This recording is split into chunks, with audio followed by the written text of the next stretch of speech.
I know. Not everybody can achieve this. So skinny. Skinny legend. Skinny legend. Soak it in. Soak it in, boys. You're welcome. Sometimes I get really sick. People are like, are you so skinny? It's like, ugh. Just achieve it. Now, how long did it take you to convince yourself that this is the way you want to be for the rest of your life? When I was obese, I couldn't joke like this in front of a mirror. Matter of fact, I tried to avoid mirrors at all costs. I was so disgusted with myself. So for her to be able to look at her body the way that she does and smile about it in the mirror is sad. This is someone that gave up on themselves and are trying to hide their true feelings behind body positivity. And whoever's in the background enabling her should be ashamed with themselves. That person who's enabling her is assisting with her unaliving. How can anyone sit there and watch someone that they care about slowly diminish their health? I bet you this is the type of person that will go out, buy tons of food to give to this obese person, and just watch them eat it and not bat an eye. And if that obese person came to that enabler and said that they're not feeling good or they don't like the way they look, they'll probably be the first ones to tell that obese person that they're fine the way they are.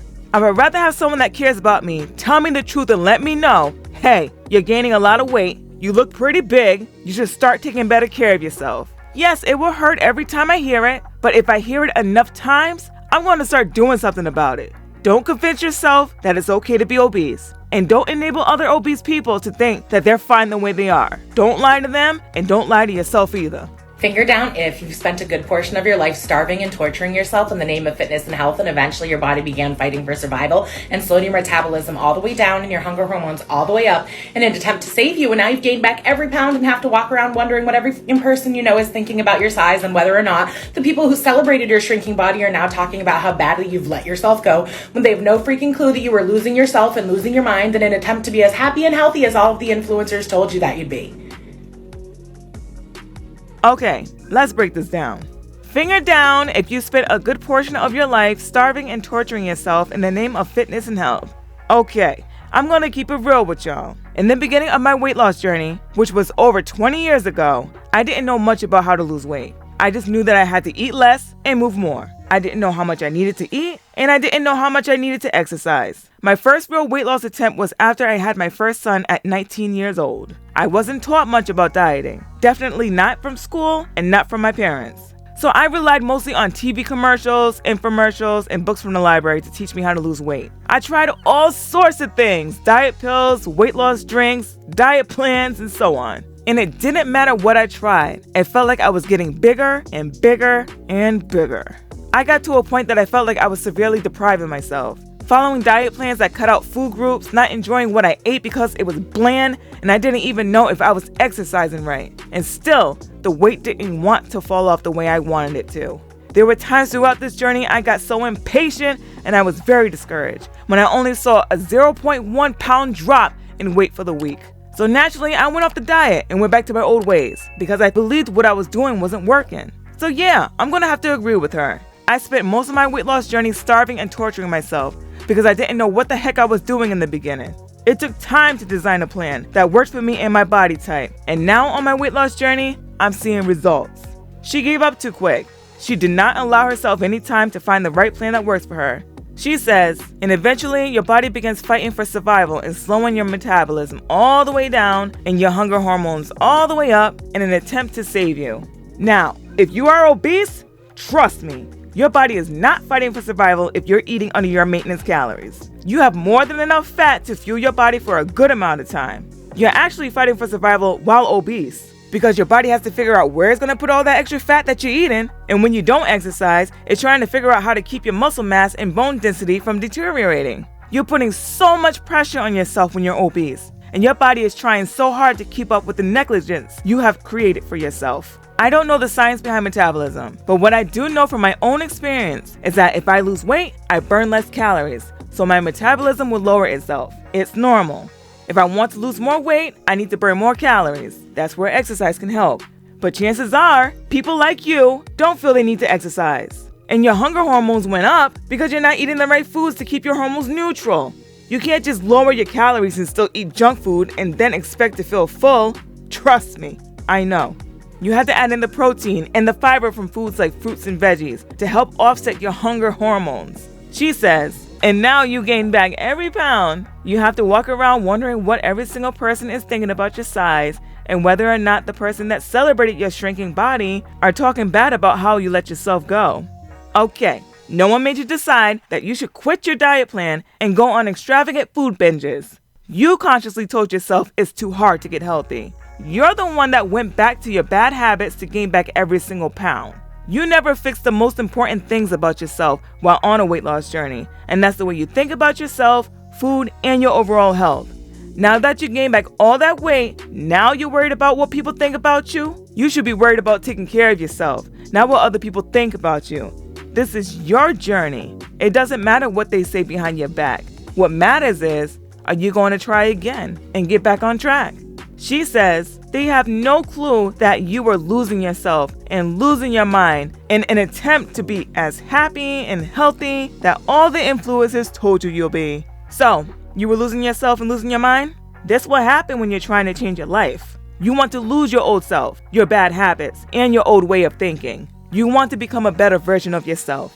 And you're going to have to go through a lot of changes and experience a lot of tough feelings to get there. Going through these changes is a good thing, and it's worth it if you're truly trying to get happy and healthier. But you shouldn't do it just because an influencer that don't even know you personally or your situation, by the way, told you you would. That's not how it works. It has to come from within you. You're going to have to want it. Not because someone from the internet told you if you do, you'll have a good outcome.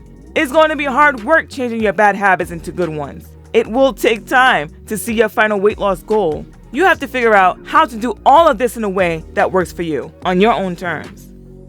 So I'm at the grocery store doing the one thing that we all have to do, which is buy groceries to eat. We all have to eat. And I'm dressed like this, in a tube top and shorts, because it's hot outside and I live in Texas. And I just feel like the people could do a little better job of not staring and pointing. Sir, you have so much spray tan on. Both y'all are darker than me. Like, not a little bit darker than me. I'm like pretty pasty for a brown person, but like a lot darker than me. It's always, y'all, it's gross. Stop staring at me. Just let me, shop in peace. You're wearing a tube top and shorts, and it seems like you're revealing a lot of skin. If a thin person did the same thing, people will look at them too because they're revealing a lot of skin. It's hot outside, I get it. I will wear shorts too, not so much a tube top. I'm always scared those things are going to slip down and then something might pop out, and I don't want to deal with that embarrassment. Of course, people should be minding their own business and not caring about what you're wearing in public. Unfortunately, the way you're dressed is going to catch some eyes from different types of people, and you will draw attention to yourself. I don't like bullying at all, and I wouldn't want someone pointing and staring at me either. For me, I like to wear clothes that are flattering for my body shape. I'm kind of shy, so I really don't want that type of attention. It's just going to be hard to control people's reactions of pointing and staring at you. At the end of the day, it doesn't matter what I think, or what anybody else thinks. If you're vibing with what you're wearing, and you're feeling comfortable and confident, all you can do is try your best to ignore them. No, because I'm mad. I'm so irritated. Fat girls can't never come on this app and complain about their struggle without some skinny girl or some skinny boy coming in the comments. Well, they think I'm on drugs and I've been told to eat and, it's hard for me too. Okay, shut it. Because here's my problem. You do realize there used to be a thing called heroin chic, where it was literally so hot to be so thin where we could see every bone through your skin. It has never been hot to be fat. Men literally sent me messages on Tinder, Bumble, other dating sites just to be like, I don't know why I matched with you, because you're fat and ugly. Or I just want you to suck my, because that's all fat girls are good for. I've literally had men say to my mom that she should disown me and send me to fat camp until I'm 135 pounds like she was in high school. You don't know this life. So stop acting like we have the same pain when we don't. You start off by saying that fat people can't voice their struggles with thin people, but you won't let them voice their struggles with you. Double standard. And yes, chic was in for a minute, but just because a trend is in doesn't mean you have to follow that trend. I never thought that look was attractive. I never strived to have my ribs showing. Maybe you did. I don't know. She said, it's never been hot to look fat. I think that's a lie. There's tons of people out here that think fat people are hot. You just haven't met one yet. Speaking of meeting people, let's talk about the men you're fighting on dating apps. So all of them are telling you, I don't know why I matched with you, because you're fat and ugly. All of them? Really? And guys are also saying, I just want you to suck my D. That's what fat girls are good for?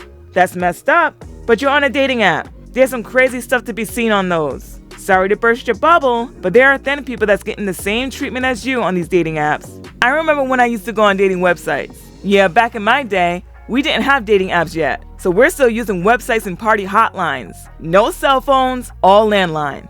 I have guys call me ugly and I'm too dark-skinned. They wanted me to talk dirty to them and do explicit things to them too. It's just the way of online dating. And what guys think of you is the least of your problems. Sure, these guys could have simply said, you're not my type, or just ignored you altogether. And honestly, I don't think you should take it personally from these guys you never met and don't know you from a hole in the wall. I didn't understand the part when you said men told your mom to disown you. Disown you as a child or what? If you were a child hearing this, then yes, that's hurtful. Fat camp sounds like punishment. Your mom could have prevented you from gaining all that weight if she knew about nutrition and mental and physical wellness. You're an adult now, and you know that you can take your health into your own hands. There's nothing saying that you can't do this for yourself now. Then people with food and health issues may not know the life of an obese person with food and health issues. Sure, but they still experience pain too, just like you. Don't discount that just because you're looking for validation to continue living in your unhealthy obese body.